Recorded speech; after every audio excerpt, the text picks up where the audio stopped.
Hi, I'm Jenna Horning, your host for this week's Riverhawks Spotlight, and joining me today is graduate student Michael Lefever, a tight end on the Susquehanna University football team. It's a pleasure to have you, Michael. Thank you for having me. I appreciate it. So, before the season started, you were named as a member of the D3Football.com 2022 Preseason AllAmerican team, and what impacts did that have on you coming into this season? It's a great honor to have that, but that's something I don't really think about. I try not to think about a lot just because my main goal is to focus on winning the games.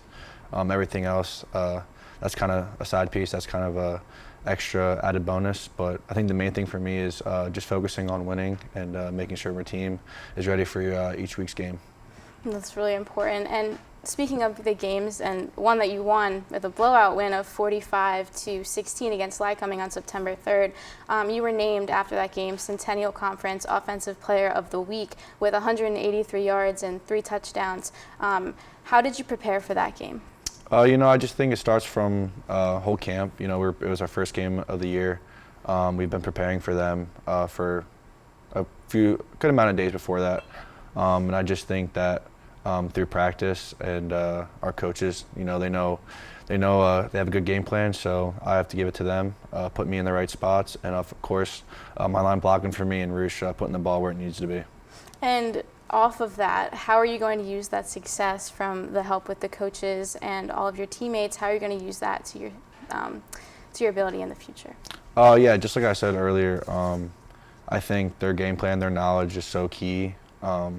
That every week, they prepare us the best way they can, and I feel like they've been doing a great job, since camp, even last year, and we're just looking to do even better and be even more prepared every week.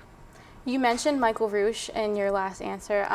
So you've been playing with Michael Roush for the majority of your career here at Susquehanna. And how would you say that your connection has developed with him over the years? And how is that in turn translated to success on the field? Yeah, so we've been here for the past 5 years together. So we've had 4 camps, 4 spring balls, and now our 5th season.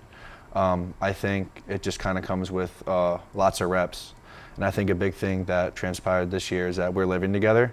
So I think that's an added bonus for our chemistry and connection because, every day, even just small talk, even after practice, we get to watch film, talk about the game, talk about what we like, what we don't like. And I just think that you'll see that on the field. I just think that our connection keeps growing every week. And, yeah. That's awesome. And you guys live together, so you have that connection growing off the field, and that transpires to everything on the field. Yep. Since you are an upperclassman and a returning starter for the team, how are you leading your teammates into this week's game against Moravian? I think the biggest thing for this week that we want to emphasize is not to get comfortable. Last week, we were up at halftime. And then at the end of the game, it really wasn't the result we wanted. So I think we just got to stay focused and always be ready because last week we were kind of thrown a little bit of a challenge. Some things weren't going our way. So I think this week we just want to emphasize, always being ready. And I think that will progress and we'll have good opportunities this weekend to play well.